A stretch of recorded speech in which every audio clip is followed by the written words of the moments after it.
I'm Robert Evans, host of Behind the Bastards, and my producer, Sophie, right before we started recording, called Elon Musk a cuck. So, Elon, if you're listening, you have been accused of being a cuck. Yeah, what's cucking my libtards or whatever? I don't know. I hate cuck as an insult, but I also really enjoy saying cuck, and that's a thing I have to hide, because people who say cuck on the internet are all of the worst people, and Nate Silver, who is one of the worst people, and I choose not to put myself in that category, but it is fun to say cuck. But you can reclaim it, you know what I'm saying? You can reclaim it.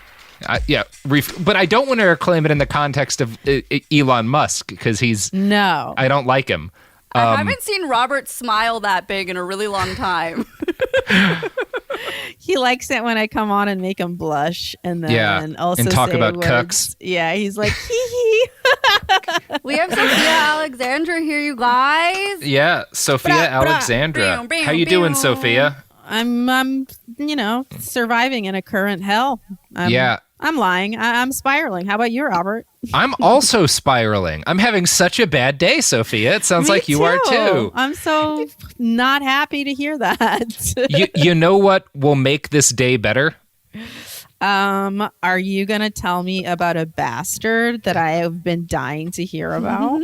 Yeah, I think we're going to talk about Elon Musk for like 2.5 hours. Oh, fuck. Yes. Yeah. Are you fucking on board for this shit? I'm obsessed with him and his inability to be a good father and just all of these other things, and his relationship with Grimes. There aren't things that I won't read about Elon Musk, because I find the whole thing fascinating. Also, obviously, he's terrible.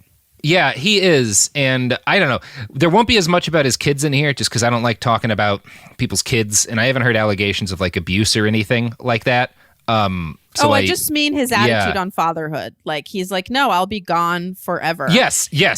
Yeah, we will be talking about that. We won't be talking about super much about Grimes, just because that's all kind of new. But we'll be talking about his relationships with women. We will be talking about we will be talking too much about. I wrote 14,000 words about Elon Musk. We're going to be talking too much about him. He's the James Cameron of science, okay? Where like... And that should be James Cameron. Right. And it's not, sadly. But just, from the way that he commits to his movies and how little time he commits to his relationships compared to his movies, that he was like for sure a terrible father and husband. And that's why like Catherine fucking, what's her face? Bigelow went and had to make Hurt Locker. She's like, this is less traumatic than my marriage. Yeah. Anyway, sorry. It's just the same to me. It's the same to me. Speaking as a career-obsessed man who has had a lot of relationship issues for years as a result of being a career-obsessed man, we're bad people to be in relationships with. Dude, I married a workaholic. I fucking feel you. Yeah, I mean, you do live in Los Angeles. Yep. So does Elon Musk.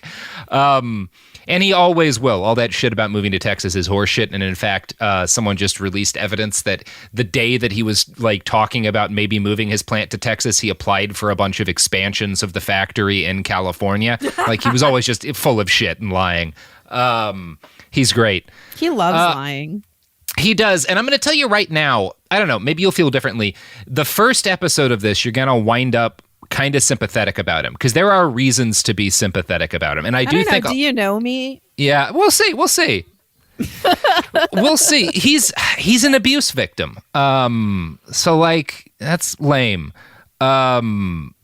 Like, it's not lame to be... Sure, Hitler had it tough for a while with his art. Like, I don't know. What are we doing here? I mean, it's Hitler's mom's cancer that really tugs you at the heartstrings. But yeah. I mean, yes, that's the point. Is that what we're doing? Just saying things that are normal that have happened to bad people? Not normal, but bad things that have happened to bad people? What I want is for people to hate bad people for the right reasons. And I do think some of the reasons Elon Musk gets shit are the wrong reasons, and there are so many really good things to give him shit about that I want to make sure everyone is giving him shit for the proper reasons. You want to direct the hate. I want to direct the hate towards things that deserve your hate. and within the same person, which maybe is being too picky. But this is what I do for some reason. For some fucking reason. Nobody asked me to do this, but I do it. I just want to tell you that I'm pretty sure I hate him for all of the quote unquote right reasons. But there's a lot of those. Also pretty fucking petty. So there's probably some shit in there that I do not need to hate him for. Well, this will be good because I will try to be scrupulously fair as I outline why he's a piece of shit, and you will not give a fuck about that, and that will please both of the segments of people that listen to this podcast. I love coming on because every time I connect with some of your listeners who I love, and then other people on Reddit are like, "I wish she would just kill herself. I would eat her heart, piss on her fucking grave." That's me every week. I would say Reddit's part of the 90% of the internet or so that we never should have made. But speaking about things that never should have been made, let's talk about Elon Musk. Yeah. Great transition. So smooth. I did not want to do an episode about Elon Musk. And I still kind of don't, although I changed my mind on that over the course of the episode. And my attitude on him for most of the time I've known about him has been, it's bad to be a billionaire, and I know that he did some messed up stuff to get where he has gotten, but also his businesses are things that I broadly support, like electric cars are good. Space travel, I think is good and should be easier. And I do think actually, people will disagree about this. We'll talk about this a little at the end. I think there are things that are positive about SpaceX. So like, it was one of those things where it was like, of all the people in the world, like, yeah, I think he's shitty and lame, but like, why am I going to go after him in particular?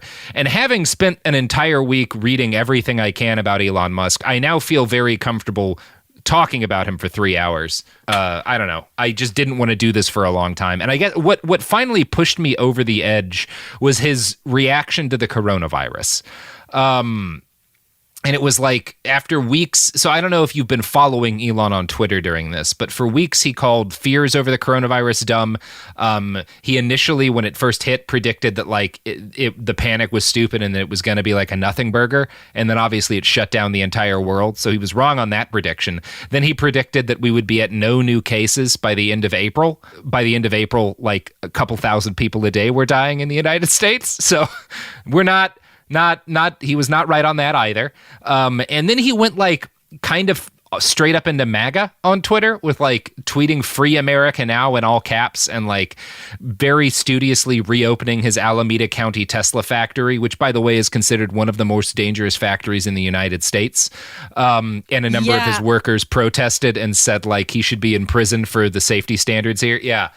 It's cool. It's pretty great that, you know, we've been talking about how we're spiraling, but like, honestly, compared to that, are we, Robert? No, we're doing great.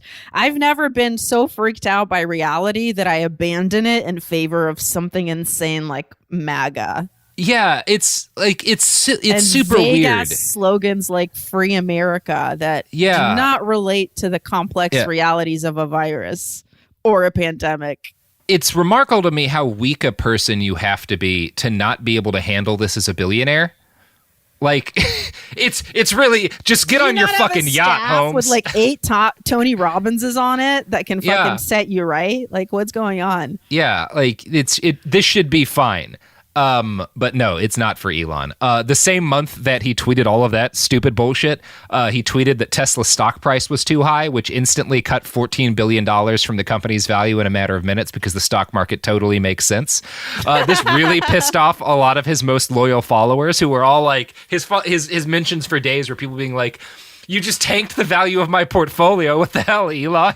And there are suspicions, I don't think there's possible to confirm this, but people have suspected that he did this because essentially the way that like fucking stocks work, he was about to have like temporarily tanking the value of Tesla reduced his tax burden, basically. Like he did that to save some money on taxes, which is like illegal, but also the kind of illegal that like nobody ever really gets in trouble for. But also the kind of selfish that is so remarkable that you would rather hurt every single investor in your company than to just fucking take it on the chin and pay taxes when billionaires paying taxes is good for the world. It's cool, and again, those are suspicions that people have voiced, and not something that we can prove, because Elon Musk has many lawyers. I want to be clear when we state other people's suspicions. We are not stating an objective fact. No one knows why he tweeted that dumb thing that tanked the value of his stock. That is one suspicion. He also tweeted, quote, "I am selling almost all physical possessions, will own no house," and he quickly followed up by noting that his girlfriend Grimes was mad at him for this. And then he did list all of his mansions. So, and it's like, he talks about... Is that like a weird flex? What is that supposed to be? Yeah, it's a thing. I read this book about Elon Musk that we'll talk about a little bit more later, like a biography about him that was published in 2015 for this. And in it, like, the biographer Ashley Vance notes that, like, he travels around all the time. Like, he'll spend like 2 days in LA, 2 days in San Francisco. And like, when he goes to San Francisco, he usually will just crash at a friend's house on their couch. And like, the way it's related is that, like, he's just this kind of obsessive workaholic who doesn't care about material things. But it's like, no, the friend that you're crashing at is like the founder of Google. Like, like you're not like chilling in like your buddy's like studio apartment. Right? Like the couch is your own guest mansion. Yeah, like, or if it is a couch, it is a $70,000 couch. Like, it is a couch that is worth more than some cities. Like, anyway, several days after tweeting that he was selling all of his earthly possessions, his I think still girlfriend Grimes gave birth to the couple's first child together, and like Musk's 6th or 7th kid. He went viral again when he announced that the boy's name would be XAEA12, and that is not how he says it's supposed to be pronounced. I don't care. It's a dumb name for a baby. The state of California agrees it's a dumb name for a baby, and they have signaled that it is not an acceptable name under state health codes. So that's cool. We'll see how that works out. I'm sure he'll find a way to get his stupid way on this. Although he says it was Grimes' decision, which maybe it was. I don't think she makes great decisions either. I mean, she is having his baby. Yeah. Clearly not the best decision-making process. He's, again, as I've mentioned, already has like 1 billion kids he doesn't care about. Yeah, I don't know. So the thing that like really set me off, like, all of this is very silly, and it's silly in general that a man with this much wealth spends any time at all on Twitter, because you shouldn't. Like, you just shouldn't. Like, none of us should, but you especially shouldn't if you can buy a yacht. And before anybody who follows Musk had any chance to really digest all of this shit or stop laughing about it, Musk dropped another bombshell when he tweeted, "Take the red pill," alongside a red rose emoji. Now, at various points in time on Twitter, Musk has identified himself as a socialist without really explaining what he means by that. So this might have been him talking about democratic socialism, but it probably wasn't. I think anyone listening knows like what red pill means on the far right. And Musk was immediately embraced by the worst people on the internet, including Ivanka Trump, who quote tweeted him. Lily Wachowski, one half of the duo responsible for coming up with the term red pill. That was best reply. Yeah, told them both to go fuck themselves. So all of this made me go, okay, I gotta fucking write about Elon Musk. Like, we gotta do this. I've been watching The Wild 'N Out too, and I've been like, it's reminding me of kind of the Kanye breakdown. Yeah. Where like the line between eccentricity and just like becoming a bad person has becoming a little like more blurred for them than it ever has been, and people are trying to, there's very few stands who are still around who are like, no 100% probably still means good in the background. But it's telling that when people like Ivanka Trump retweet you and support you and you don't say anything, like, and you don't say no fuck you, like, that's on you, you know. If people misinterpreted it, that's on you to set it. Yeah, to be like, no, not these people. And I can't say if Elon's in the process of, I don't know, embracing the alt-right or like going full MAGA, or if he's just shit posting, because he does that all of the time. Just trolling. In a Business Insider interview that came out today, which was actually written by the woman who wrote the biography that we'll refer to regularly in this episode, he stated that he makes a lot of stupid tweets. He did own that, but he didn't specify which tweets were stupid, which is kind of like the most cowardly friendly way to acknowledge that you tweet a bunch of dumb shit. He also stated that Twitter was a valuable way for him to engage with his fans without a filter, which is not true of anyone who has ever had fans. There's no value in Twitter. Everyone should stop. That's exactly what Trump says to justify his Twitter presence. Yeah. Now, when it comes to analyzing whether or not Elon Musk is a bastard, and that doesn't, obviously I think it's unethical to be a billionaire, but I don't think, every billionaire doesn't deserve to have a behind the bastards, because most of them, I still don't even know if I'm going to write one about Bezos, because it would just wind up being a list of bad Amazon practices, but I think he's pretty boring. I don't know. Maybe I will one day. But there has to be you have to be interestingly shitty to qualify for this show, and I do think Elon qualifies now that I understand him better. Now, I should start by noting that most of our information on him comes from Elon himself or his close family members, most of whom have financial ties to Elon. So there is a dearth of objective information, particularly about his early life. And the other chunk of information we have from his early adulthood on comes from people who dislike him for one reason or another. So it's hard to get objective sources about this guy. And as a result, there are two competing Elons that appear if you study his life story. And so the Elon that his fans tend to see is the awkward genius driven manically to save the world and so obsessed with this goal that he fails to understand the needs or cater to the feelings of normal people. And it's usually sort of but it's okay because he's really brilliant and tried to save the world. Sheldon from Big Bang. Yeah. Yes. Big Bang Theory kind of. No one has syndrome. benefited. I will say no human being has benefited more from our Hollywood-induced misunderstanding of autism than Elon Musk. He has been the primary beneficiary of that. It's cool. It's not. So the other view of him is that he's just another sociopathic billionaire asshole who treats human beings that make his wealth possible like a 15-year-old boy treats Kleenex. That's what I think. Yeah. I'm an optimist. Yeah. The main source for this episode is a book titled Elon Musk, Tesla, SpaceX, and the Quest for a Fantastic Future by Ashley Vance. It was published in 2015, so this was before Musk's social media presence made him problematic to a lot of people who'd either liked him or tolerated him quietly before. It is a broadly positive book, and it verges on fawning when it talks about Tesla and SpaceX technology. But it's not entirely positive in its evaluation of Elon himself and is very critical about him at a number of points. When the book was published, Musk took to Twitter to complain about stories other people had told about him that he disagreed with. But he also continued to do interviews with Ashley Vance, so he's obviously not that angry. Elon did cooperate with the book, and the story behind how that came to be is deeply revealing about his personality. So he learned that Vance was working on his biography early in the process, and I'm just going to quote Ashley now, writing about how that introduction went. I'd informed him of my plans to write a book about him, and he'd informed me of his plans not to cooperate. His rejection stung, but thrust me into dogged reporter mode. If I had to do this book without him, so be it. Plenty of people had left Musk's companies, Tesla Motors and SpaceX, and would talk, and I already knew a lot of his friends. The interviews followed one after another, month after month, and 200 or so people into the process, I heard from Musk once again. He called me at home and declared that things could go one of two ways. He could make my life very difficult, or he could help with the project after all. He'd be willing to cooperate if he could read the book before it went to publication and could add footnotes throughout it.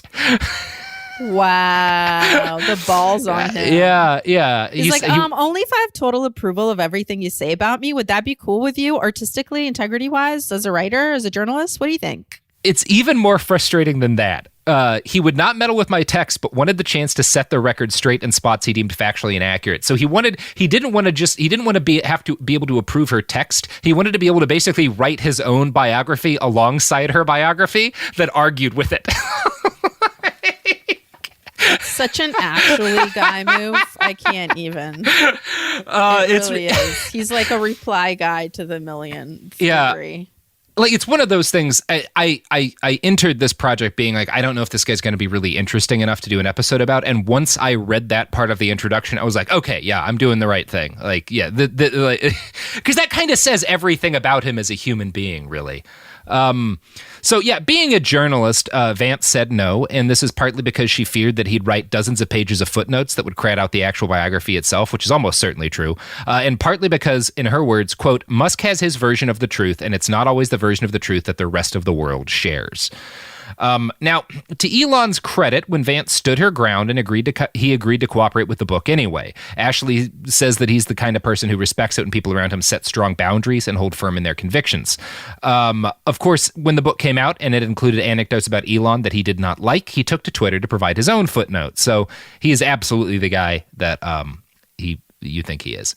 We're going to get into Musk's early life in a second, but before we do, I want to read one more segment from Ashley's introduction. This moment comes during the first dinner she and Elon shared after he agreed to cooperate with her project. Quote, 2.5 hours after he started, Musk put his hands on the table, made a move to get up and then paused, locked eyes with me, and busted out that incredible question, "Do you think I'm insane?"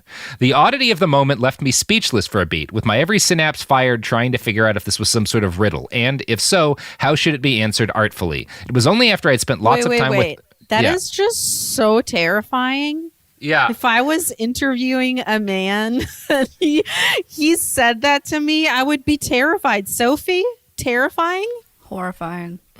You have a real responsibility, just as like a dude, and also as a dude who has any kind of prominence. And I don't have the same kind of prominence that Musk does, but I do regularly wind up in situations where like I'm well known by a lot of the people there. You have like a real responsibility to not creep people out. Like a moral responsibility, especially if you're like clearly have more power in a situation than the other person. And yeah, that is definitely a creepy way to react or way to act. It would make me feel so unsafe. Yeah, and I want to read the rest of what Ashley says here because it's telling. It was only after I'd spent lots of time with Musk that I realized the question was more for him than me. Nothing I said would have mattered. Musk was stopping one last time and wondering aloud if I could be trusted and then looking into my eyes and to make his judgment. And it's weird because she clearly likes the guy, but also like... the question was more for him than me. Nothing I said would have mattered. I kind of wonder about Vance because like that's not the thing you write about someone that you think is a good person. Oh yeah. Yeah. Nothing I said would have mattered to him. Cool. Yeah. What a cool guy. Putting people through tests is definitely like a thing. Yeah. I mean, I do that a lot, mainly by lying about the band Hanson. So that's, none of us are perfect. Yeah. So let's go back in time and talk about Elon's ancestors. His great-grandfather and his namesake was John Elon Haldeman, who was born in Illinois in 1872. Haldeman got hitched and started a life in Minnesota. He gave birth to Elon's grandfather, Joshua Norman Haldeman, in 1902. John kicked the bucket early in 1907 after the family moved to Canada, and so Elon's grandfather grew up a citizen of that much better country. Joshua was an adventurous lad into horseback riding, wrestling, and a lot of good stuff, and he's a big inspiration to Elon because of what like an adventurous, cool guy he was. He started his career breaking horses for farmers and competing in rodeos, and then he moved to Iowa to get a degree from D.D. Palmer School of Chiropractic, who we did an episode about. Yeah, he went back home afterwards and became a farmer. He didn't start working as a chiropractor immediately, but then the Depression hit and his land was seized, and this convinced him that banks could not be trusted. Joshua had a rough few years, but eventually started working as a chiropractor, and he made a lot of money. He married a dance instructor named Winifred, and he bought his own plane, which he used to take his growing family on adventurous vacations. In 1950, Joshua sold everything his family owned and moved to South Africa. Now, I have not heard from anyone a really satisfying explanation of why he did this. And everybody talks about Joshua as if he was an awesome person, and he is a big inspiration to Elon Musk.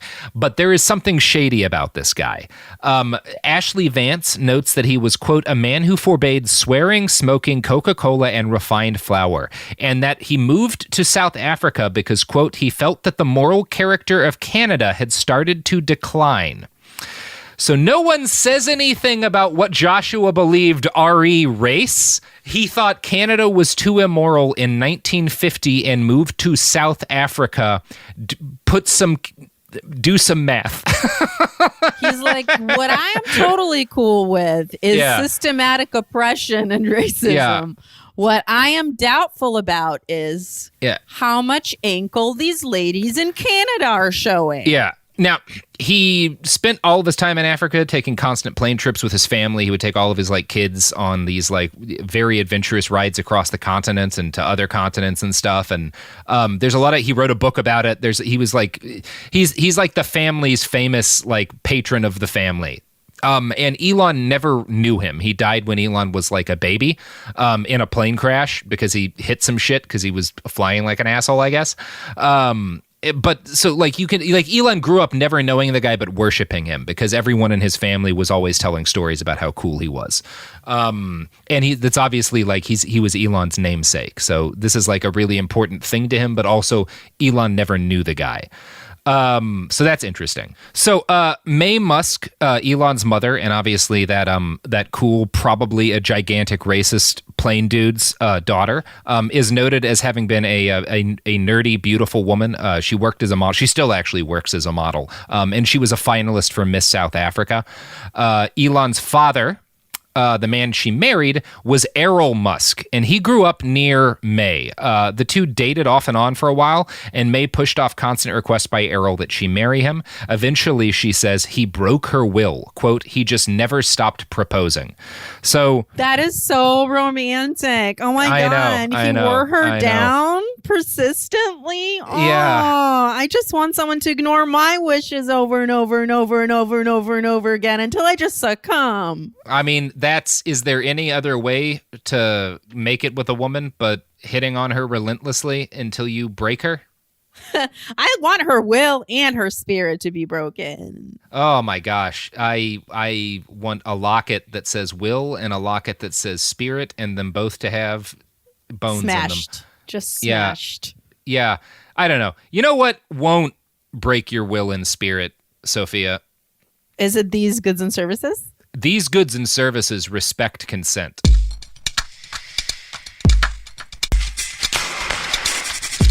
We're back.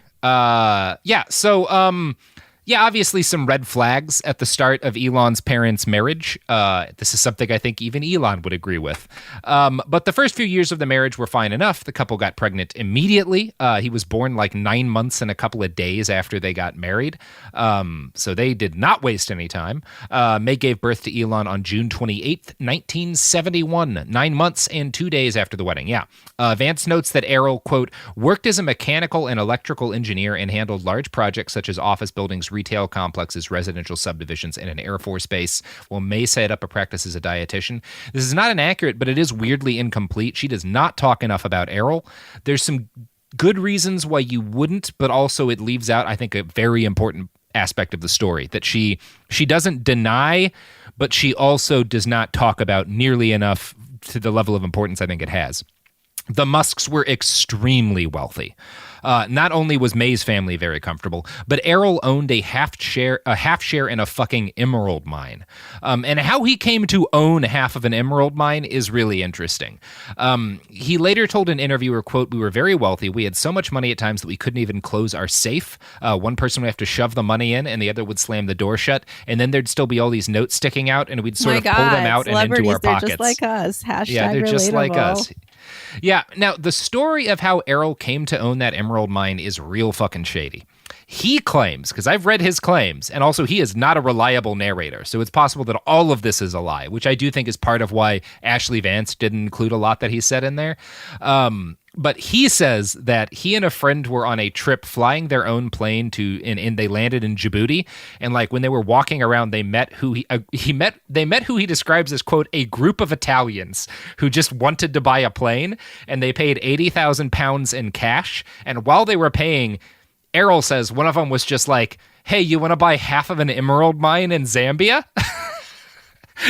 And so he says, quote, I said, oh, all right. So I became half owner of the mine and we got emeralds for the next 6 years. Just regular rich people shit. just regular shit. Just chill ass rich people convos. Say, you want half this emerald mine? Yeah, this is something you'll see brought up a lot, particularly by kind of like left-wing critics of Musk on Twitter. They'll say that Elon Musk's dad, like this is one quote, Elon Musk's dad stole an emerald mine in Zambia and exploited the natives for cheap labor, which might be true, probably is true, but there just actually aren't any details about the mine, about its conditions, about how he came to really own it, about Like we just don't know fucking anything really about that mine other than his claim that a group of Italians randomly asked if he wanted to buy into it with his plane money. So I do have to say, it does sound like a villain origin story, though. yeah, like almost certainly a really shady story there, but we really know very little about it. I would love to see a deep dive into what the fuck happened with that emerald mine, but I have not run into any hard evidence about it. Now, we do know that Errol Musk was a millionaire before the age of 30, and that his wealth allowed him to move the family into a very nice house in an exclusive whites-only neighborhood in Pretoria.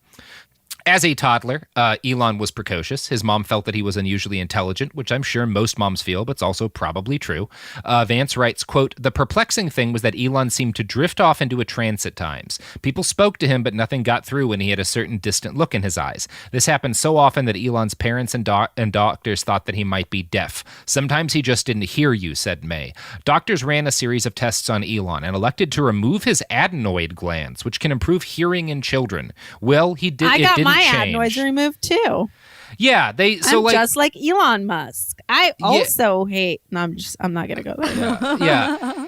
It is one of those things where, like, yeah, your mom talking about how smart you are is always weird, but like is always like, who knows how credible that is. But also, something was clearly like, he's clearly not like, wasn't a normal kid. Like, you don't just give your kid surgery because they space out because they're just like a normal. Like, he was definitely like, like different. And that seems to be not just like myth building, right? I had them removed because I had constant ear infections. Maybe that just wasn't like a sexy and origin story. Maybe they were like, we don't want to talk about all the ear infections he got. Let's make this something more mystical. Maybe they're all lying. I don't know. But he, I don't know. And the women, like his ex-wife says that he would also do this. Like, this is like, he just kind of like blanks out and gets lost inside himself all the time. I don't know. It's just a thing he does. May claims that she eventually realized Elon was just going into his own little world. And, again, her angle is like, he's just so brilliant that he's thinking so hard about things. It's definitely true that it did not make him popular among his classmates. Quote, "You could do jumping jacks right beside Musk or yell at him and he would not even notice. He kept right on thinking, and those around him judged that he was either rude or really weird. I do think Elon was always a little different, but in a nerdy way," May said. "It didn't endear him to his peers." And this is another running thing in Elon's childhood, that he had like no friends. He later had close relationships with like his brother and sister and his cousins, but they didn't even really like him all that much when he was a kid because he was just like weird. He was bad at, you feel for the kid actually, like when you read enough about him, because he was clearly like off in his own little world and he took a lot of shit for it. Which I identify with because so was I.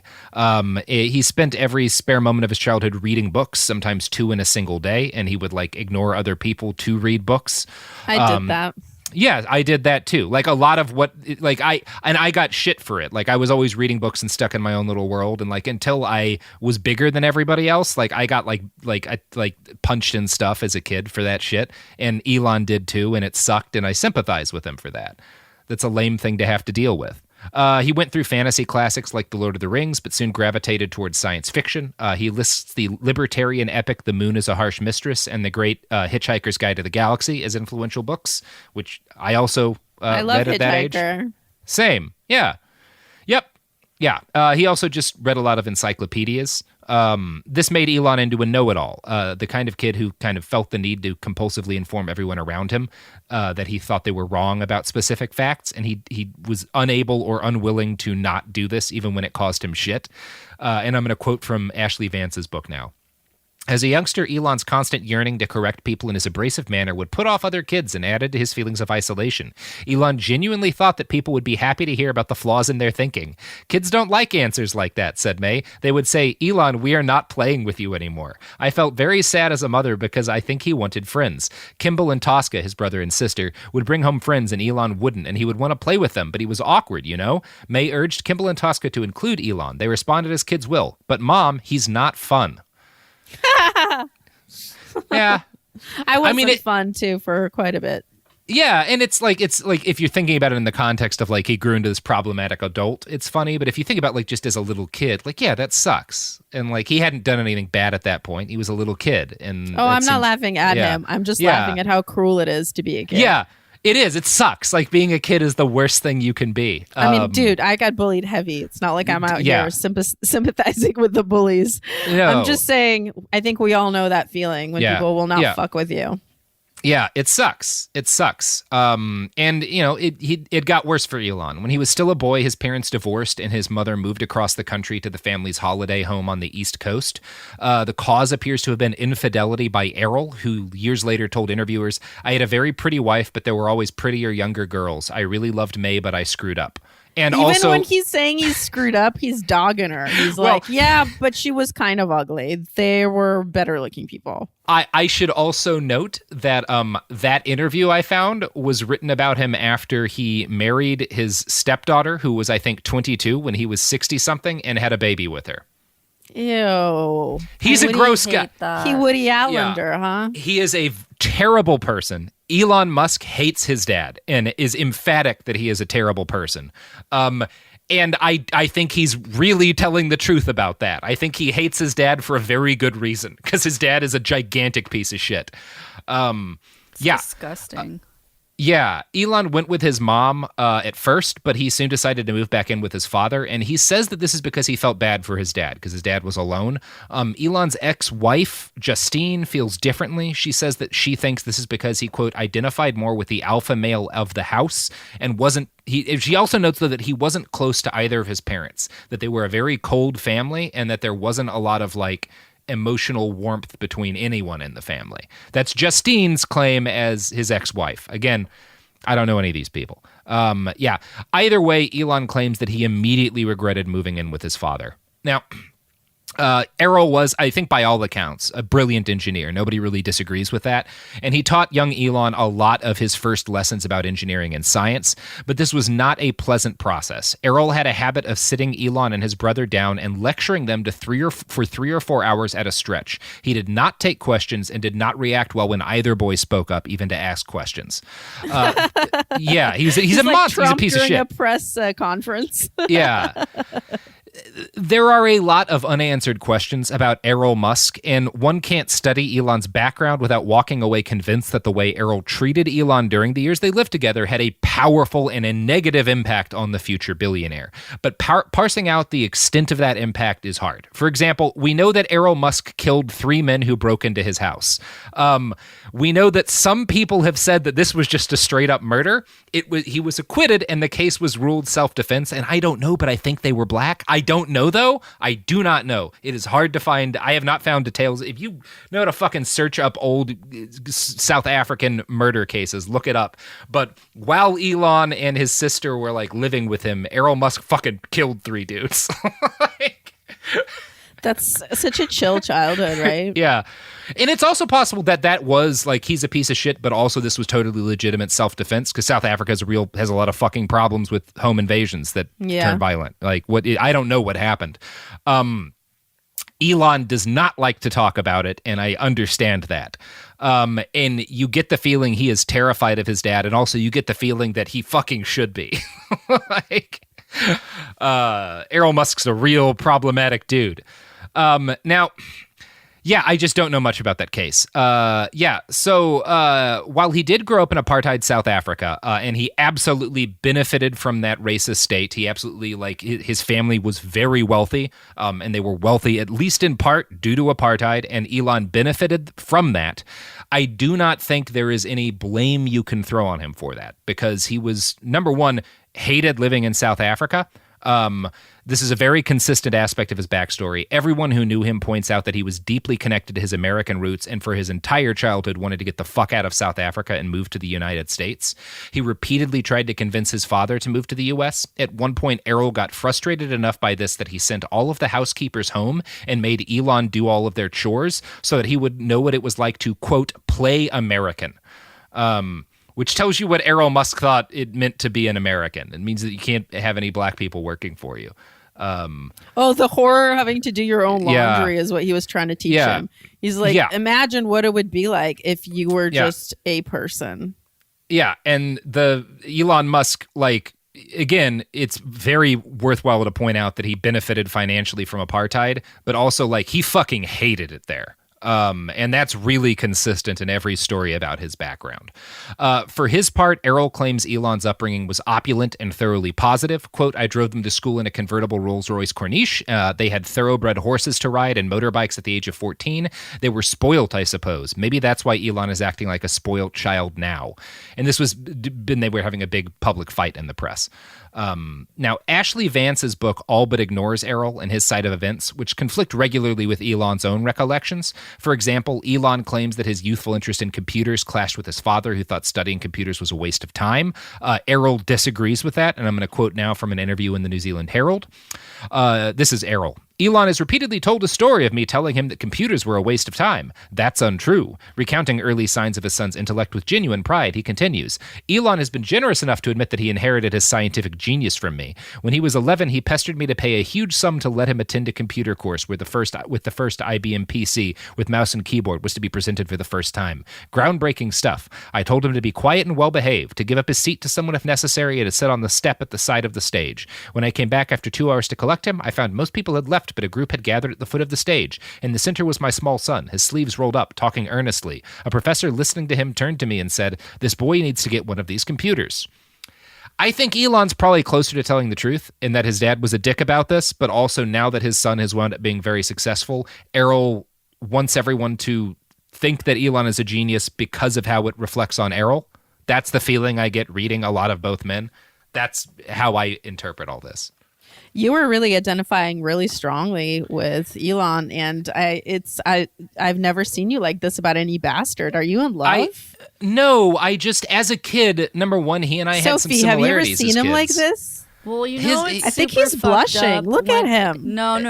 You gotta be fair. I've seen right? him like this. Yeah. You know, somebody Fair is one thing, but in love. But you know, somebody's super fucked up when Robert does that weird giggle thing when he's like, yes. he's like, and then he did that. Yeah. And you're like, oh shit, that's some dark shit. And yeah, I mean, he's setting the stage for it's happening. Don't worry. Yeah, I mean, he's not going to deserve any of this sympathy, but also, like, he had a fucked up childhood and he gets some sympathy as a result of that. Oh, I'm not saying you shouldn't. Yeah. I'm just saying I've never seen you like this.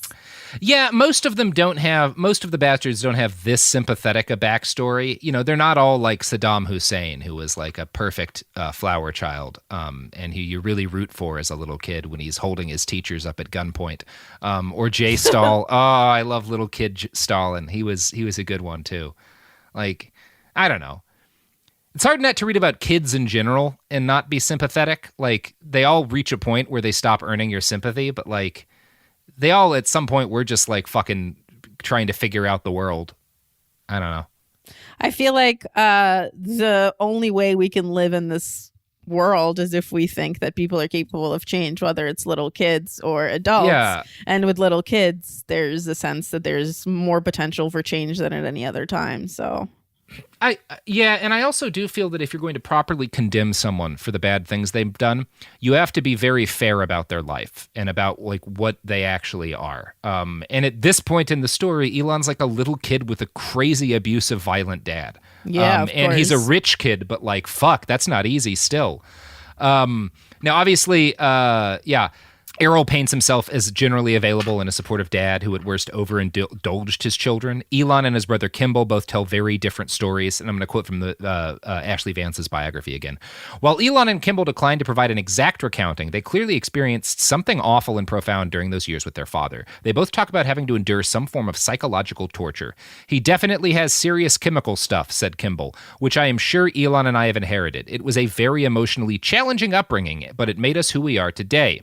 May bristled when the subject of Errol came up. Nobody gets along with him, she said. He is not nice to anyone. I don't want to tell stories because they are horrendous. You know, you just don't talk about it. There are kids and grandkids involved. And Justine, his ex-wife, notes that, like, they agreed very early on that none of their kids were going to know their grandpa. So, like, that's the guy we're dealing with here. That's the but there's also, that's the laugh. So when Ashley Vance told Elon that she had emailed his father, his answer to her was very telling. Quote, "It would certainly be accurate to say that I did not have a good childhood. It may sound good. It was not absent of good, but it was not a happy childhood. It was like misery. He's good at making life miserable. That's for sure. He can take any situation, no matter how good it is, and make it bad. He is not a happy man." I think that could probably be true of actually Elon Musk himself, honestly. But that is what happens. Child abuse will fuck you up for life. Mm-hmm. Yep. But you know what won't fuck you up for life, Sofiya? These goods and services. These products and services will not abuse your children and turn them into billionaires who are emotionally distant and start fucking nonsense shit on Twitter for no good reason.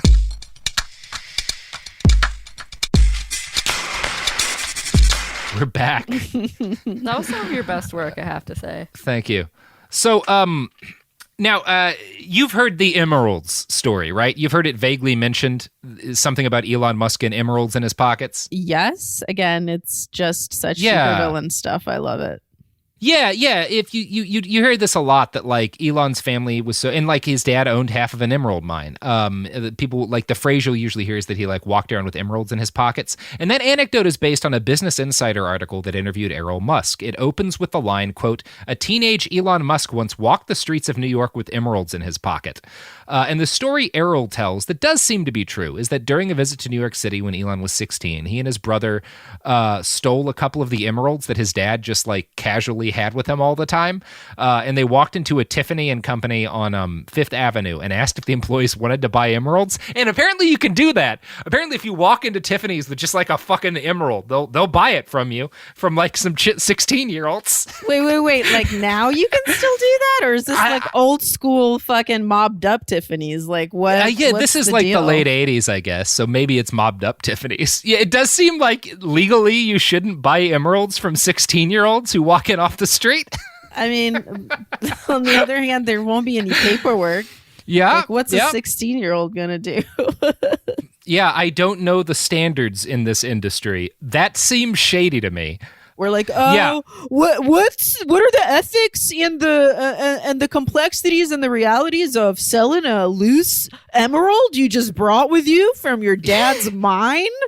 What are any of the words that are coming out of my mouth right now? Yeah, like it simultaneously highlights how rich this kid was, but also is like, honestly, when you understand his background with his dad, one of the more emotionally understandable things that he did, because he was just like, "Fuck you, Dad, I'm going to take your emeralds and I'm going to like probably buy fucking drugs or whatever with like my brother and like steal from you."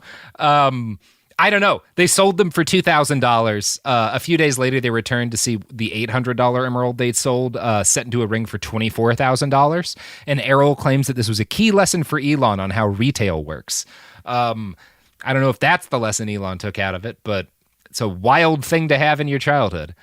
I mean, my mom taught me the same lesson about money one time because, like, it was in Odessa and I had like a broken arm, and she was like, "Hey, you should go and stand in line for chickens, and maybe they'll let you go to the front to get a chicken because your arm's broken." It's totally the same thing, right? It's the same story as this emerald story, right? Yeah. Just like a cool, valuable lesson where you realize you just let go of an emerald that was like accidentally worth over $25,000. Pretty similar, I think. Still learning about value of money, right? Still learning. I mean, we all have a version of that lesson, right? For most of us, it's not emeralds. It's like we scratch the car and Dad lets us know. He's the most unrelatable person of all time, other than the abuse. I mean, just the rich parts are hilarious sounding. The emerald parts are just driving me. I mean, yeah, it's just like, it's just a rich kid story. Yeah. So Elon Musk, it's weird because like he both definitely benefited from all this financial security. He also like pretty regularly, you can find a lot of interviews where he is like either at tears or at the point of tears talking about his dad. Like he's clearly really fucked up about his issues with his dad.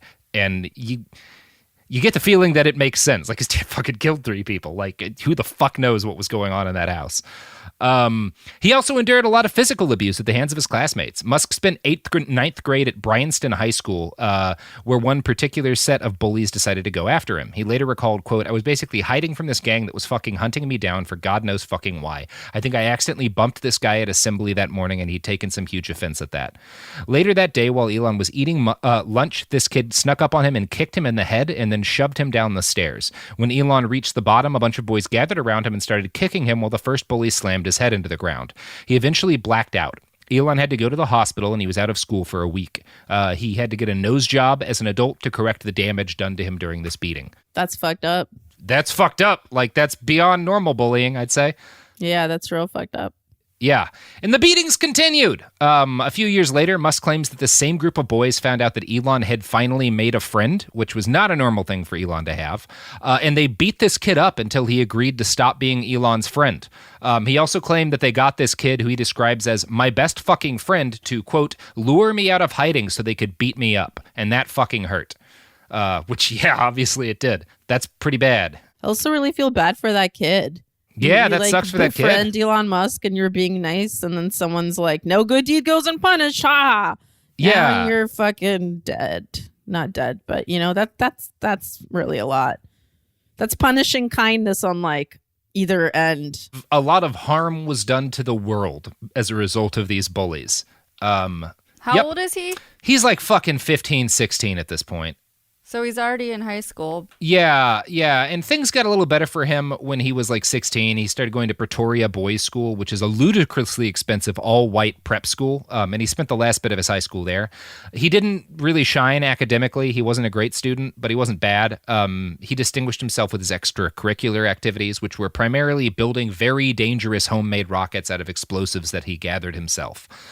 He still regards the fact that he didn't lose any fingers as something of a miracle. The relatively few classmates Elon was friendly with do recall him being obsessed with space travel and solar power from an early age. Both of those stances were odd in South Africa.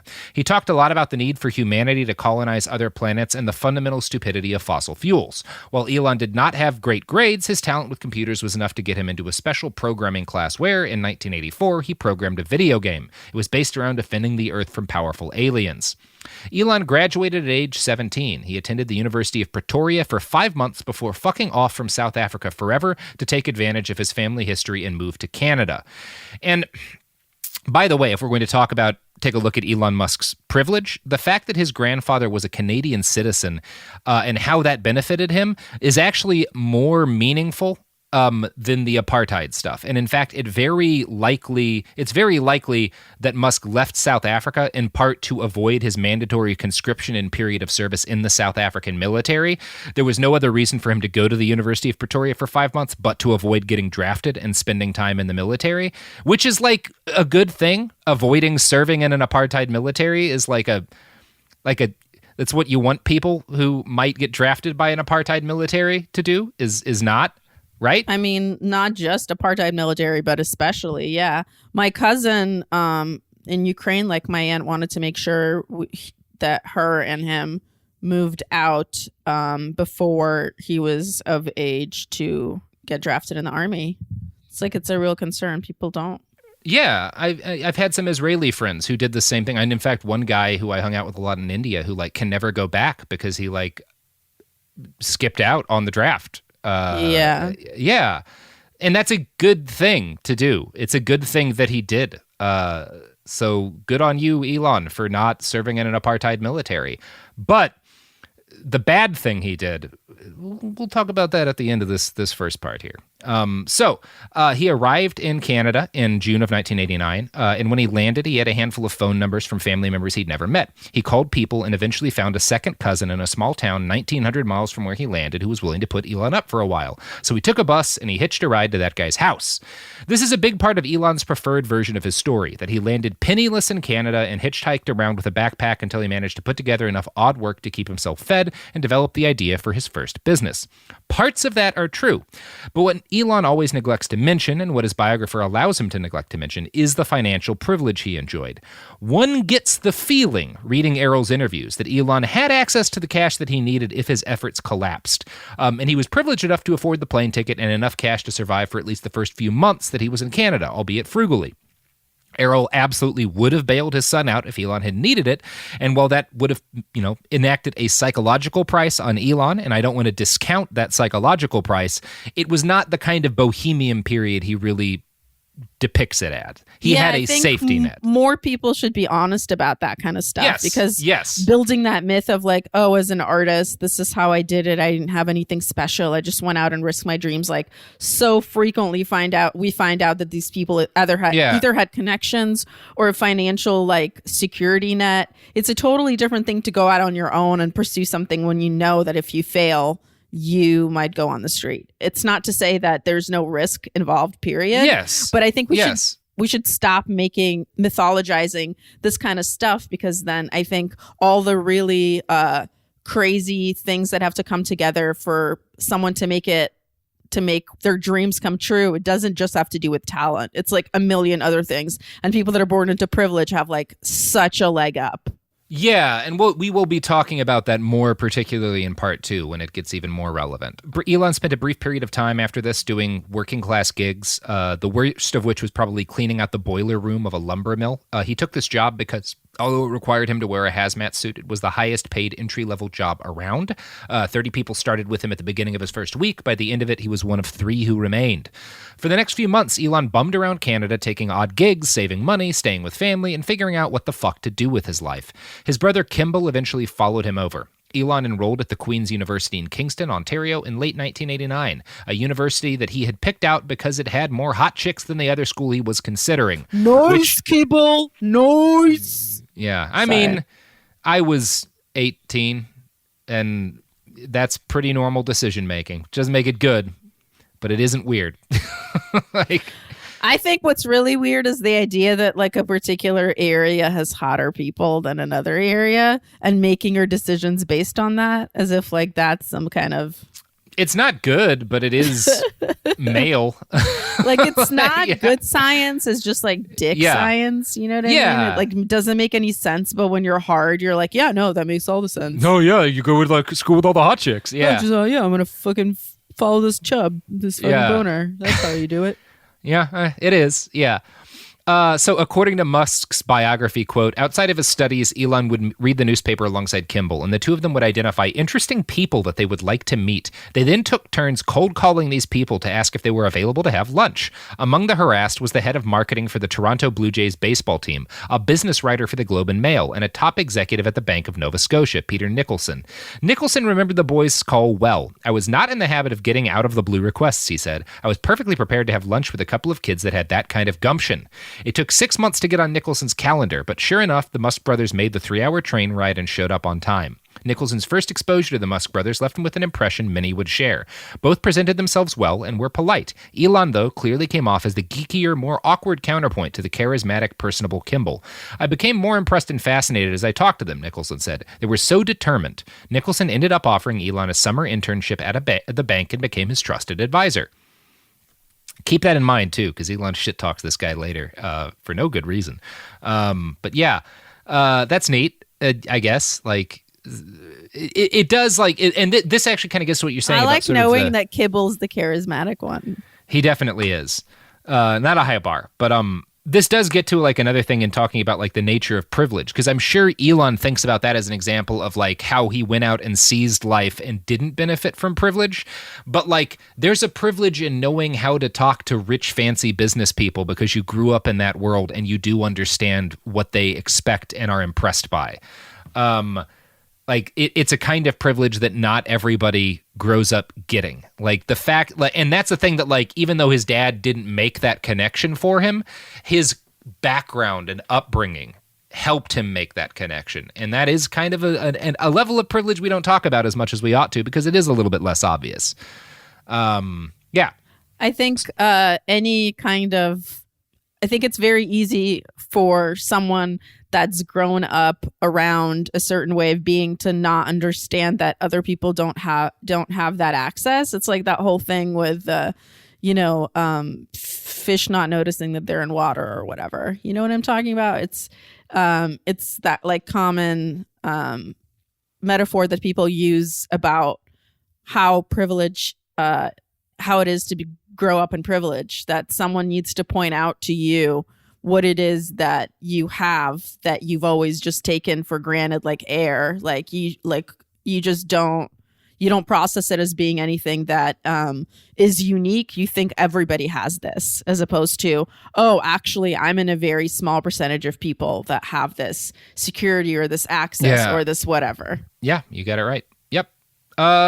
So during his time at Queens, Elon met a young woman named Justine Wilson. They would later end up marrying, but at the time, Elon was interested in another young woman, Christy, who recalls that when they met, quote, I believe the second sentence out of his mouth was, I think a lot about electric cars, which gives you an idea about this guy's game. He also told her that he was frustrated by the fact that he needed to eat. He didn't like that he had to eat food, and if possible, he would prefer to get his nutrients without wasting time, which is very much a prediction of Soylent culture. So thank you for that, Elon. Now, while things didn't work out with Christy, Musk wound up building something of a relationship with Justine. He considered her, quote, the hot chick on campus, and he hit on her relentlessly. After just as his father had done with his mother. I was just going to say. Yeah. Father like son. Mm-hmm. She initially agreed to an ice cream date, but broke the plans off with him via Post-it note, which dudes should recognize as a sign that shit ain't happening. But Elon did not do that. Instead, he found Justine's best friend, talked to her to figure out where Justine usually studied and what her favorite ice cream flavor was. And then he showed up there later with ice cream to force the date into happening. It's the sort of story that, like, different groups of people will either see as romantic or a big old pile of red flags, depending on who does the telling and who does the listening. Yeah. I mean, I feel like we've all heard the story where that ends really well, but we've also heard way more stories where that does not end very well. Yeah, and it definitely, like, obviously they get divorced and it was not a pleasant divorce, so it doesn't end well. So Ashley Vance, his biographer, seems to think that, like, view this as kind of romantic, but her write-up is still pretty unsettling. Quote, Wilson had dreamed of having a torrid romance with a writer. I wanted to be Sylvia and Ted, she said. What she fell for instead was a relentless, ambitious geek. The pair attended the same abnormal psychology class and compared their grades following an exam. Justine notched a 97, Musk a 98. He went back to the professor and talked his way into the 2 points he lost and got 100, Justine said. It felt like we were always competing. Musk had a romantic side as well. One time he sent Wilson a dozen roses, each with its own note. He also gifted Wilson a copy of The Prophet filled with handwritten romantic musings. He can sweep you off your feet, Justine said. The Prophet thing does not sound romantic. Yeah, I mean, she's like a writer. It was to her, I guess. Like, I don't know. It all sounds kind of weird to me, too, but it clearly eventually worked. I don't understand what that means with romantic musing notes. Musings as notes in the margins. What does that even mean? I think it means that he, like, wrote romantic stuff about how the poems how the prophet made him think of her and stuff. I'm guessing, like a little asterisk and like, this reminds me of your pussy. Yeah. That's probably. I'm sure that's was each of the notes. It was just a book filled with marginalia that was like, this line reminds me of your pussy. This line also reminds me of your. Like, now I get it. Yeah. Now I get it. He is charming. It's true. It worked. The two dated on and off throughout college. Justine had a lot of options for guys to pursue, and she didn't really seem to feel the need to just stick with just Elon. Meanwhile, Elon was somewhat fanatic about pursuing her to stay in her orbit. Justine later recalled, quote, he would call very insistently. You always knew it was Elon because the phone would never stop ringing. The man does not take no for an answer. You can't blow him off. I do think of him as the Terminator. He locks his gaze onto something and says, it shall be mine. Bit by bit, he won me over. Oh my God, that is so creepy. It's not, it doesn't sound great. And again, though, it's weird because, like, it's like, what is that a description of your favorite husband or your favorite rapist? Like, what? He's definitely not her favorite husband. But it also worked on her at some point. I don't know. It's like it's not a great story. It definitely hints at a guy who isn't going to be great at having a healthy relationship, which he wasn't. Also, it just sounds like love bombing. Like, yes. This is what he does to get you. Just blinds you and bludgeons you with his love. And then once he has you, he's like, all right, now that this is on lockdown, I'm just going to ignore you later. Yeah. It's a lot of things. Elon was well known during this period for being the kind of dude who didn't really drink or party. He mostly focused on academics, studied business, competed in speech and debate, and pined after a hot girl who was only vaguely interested in him. In 1992, after 2 years at Queens, Elon achieved his dream of shimmying into the United States by transferring to the University of Pennsylvania on a scholarship. His goal was to get a dual degree in economics from the Wharton School and a bachelor's in physics. Musk did well at Penn and made some of his first real friends based on shared interests. He was happy during this period of time. You might think that this would have instilled in him a deep sympathy for non-U.S. citizens attempting to move to this country to start a life. The truth is less clear and a lot uglier. In 2017, the newly installed Trump administration formed an economic advisory council. Elon Musk was invited to join, and he chose to do so.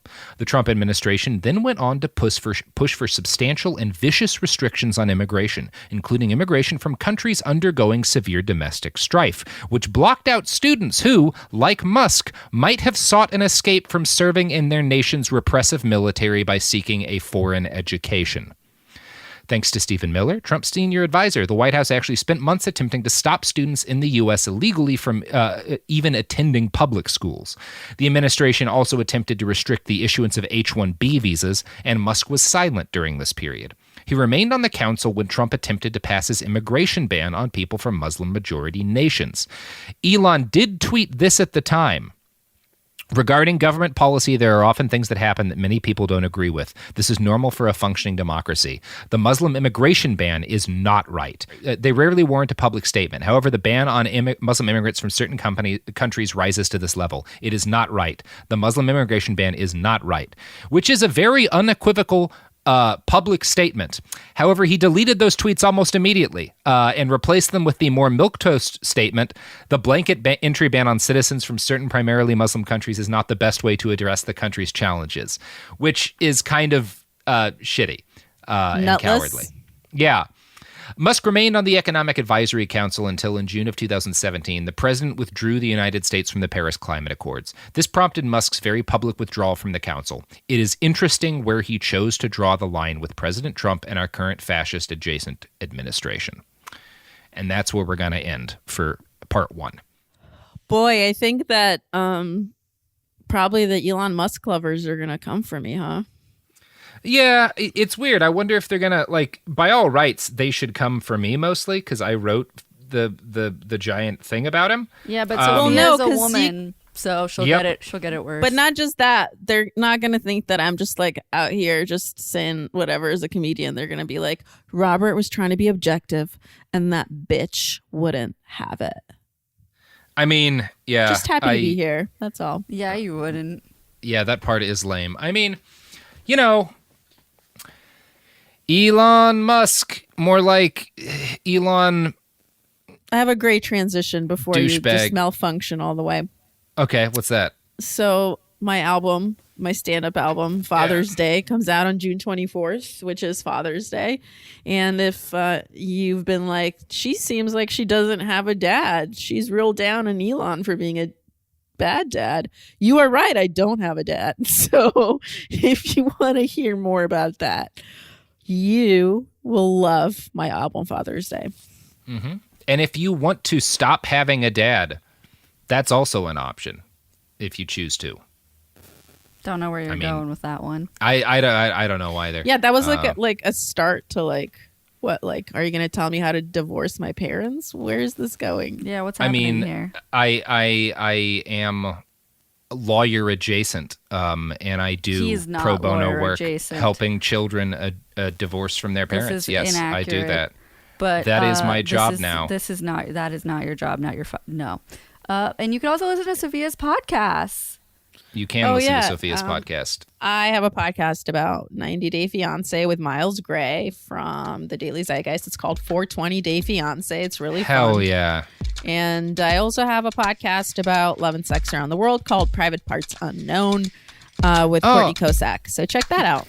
Man, it's wild that you do a podcast and don't like Elon Musk because he totally smoked that blunt on Joe Rogan's show, even though he has denied people workers' compensation claims because they tested positive, or his companies have denied people claims because they tested positive for marijuana.